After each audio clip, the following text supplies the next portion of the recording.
Hi friends, வணக்கம் and welcome to Chettiar kitchen. இன்றைக்கி நம்ம கிச்சனில் ட்ரெடிஷ்னலான ஒரு ஸ்நாக் ரெசிபி செய்ய போகிறேன். அச்சு முறுக்கு. இது ரொம்ப ஈஸியாக செஞ்சிடலாம். 3 இன்க்ரீடியன்ட்ஸ் இருந்தால் போதும். இதில் நான் முட்டை எதுவும் சேர்க்கலை, வெல்லம், அரிசி இது மட்டும்தான் சேர்த்து செஞ்சுருக்கேன். 1 கப் அரிசிக்கே நம்மளுக்கு 15-20 முறுக்கு கிட்ட வரும். நல்லா டேஸ்ட்டாக இருக்கும். வாங்க இப்போ செய்ய ஆரம்பிச்சிடலாம். அச்சு முறுக்கு செய்கிறதுக்கு பச்சரிசி 1 கப் அளவு எடுத்து வச்சுருக்கேன். நல்லா கழுவிட்டு 2 மணி நேரம் ஊற வச்சு எடுத்துக்கோங்க. வெல்லம் நல்லா பொடிச்சு வச்சுக்கணும். 100 கிராம் அளவு வெல்லம் இருந்தால் போதும். கருப்பு எள்ளு 1 டீஸ்பூன் அளவு இருந்தால் போதும். ஊற வச்ச பச்சரிசி, வெல்லம் ரெண்டையும் சேர்த்து நல்லா நைஸாக அரைச்சி எடுத்துக்கலாம். மாவு நல்லா நைஸாக அரைச்சி எடுத்துக்கிட்டேங்க. இப்போ இதோட எடுத்து வச்சுருக்க 1 டீஸ்பூன் அளவு எள்ளு சேர்த்துக்கலாம். சேர்த்து நல்லா கலந்து விட்டுறலாம்.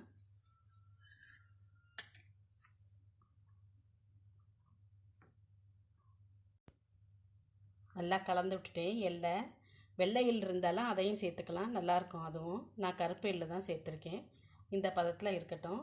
ரொம்ப தண்ணியாகிட்டால் மாவு நல்லா இருக்காது. இதாங்க நம்மளோட அச்சு.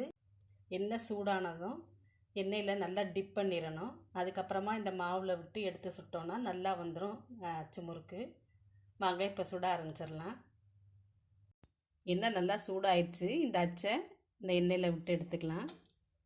1 நிமிஷம் வச்சுட்டு நம்ம கலந்து வச்சுருக்க மாவில் அதை முக்கி எடுத்துக்கலாம்.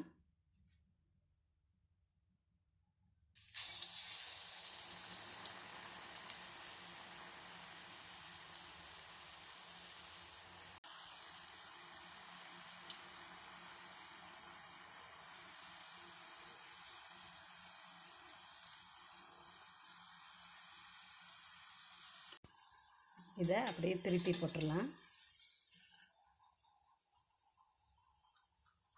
நல்லா டேஸ்ட்டாக இருக்கும். நம்ம இதில் முட்டை எதுவுமே சேர்க்கலை. வெல்லம் சேர்த்துருக்கிறதுனால கலர் கொஞ்சம் கம்மியாக தான் வரும். பாருங்கள் எவ்வளோ அழகாக வந்திருக்குன்னு. இதே மாதிரி எல்லா மாவையும் சுட்டு எடுத்துக்கலாம். அச்சை மாவில் விடும்போது முக்கால் பகுதிக்கு தான் விடணும். ஃபுல் அச்சையும் மாவுக்குள்ளே விட்டுறாதீங்க. இப்போ இன்னொன்று சுட்டு காமிக்கிறேன். முதல்ல நல்லா எண்ணெய்க்குள்ளே அச்சை விட்டுருங்க. விட்டுட்டு எடுத்து நம்ம ரெடி பண்ணி வச்சுருக்க மாவில் எடுத்துக்கலாம்.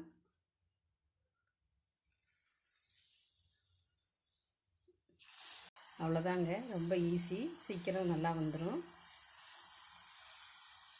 பாருங்கள் எவ்வளோ அழகாக பிரிஞ்சு வந்துருச்சுன்னு. இப்போ இதை திருப்பி போட்டு எடுத்துக்கலாம்.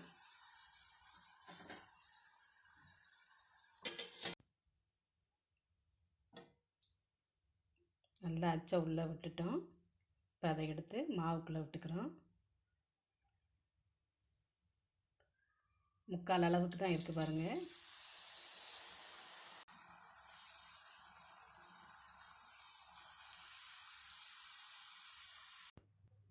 நம்மளோட அச்சு முறுக்கு ரெடி ஆகிடுச்சு பாருங்கள். நல்ல டேஸ்ட்டாக வரும். எவ்வளோ சூப்பராக இருக்குன்னு பாருங்கள்.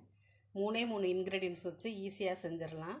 நீங்கள் எல்லோரும் கட்டாயம் ட்ரை பண்ணி பாருங்கள். இந்த வீடியோவை லைக் பண்ணுங்கள், ஷேர் பண்ணுங்கள், உங்கள் கமெண்ட்ஸை பதிவு பண்ணுங்கள். எங்கள் சேனலை சப்ஸ்கிரைப் பண்ணிக்கோங்க. தேங்க்யூ.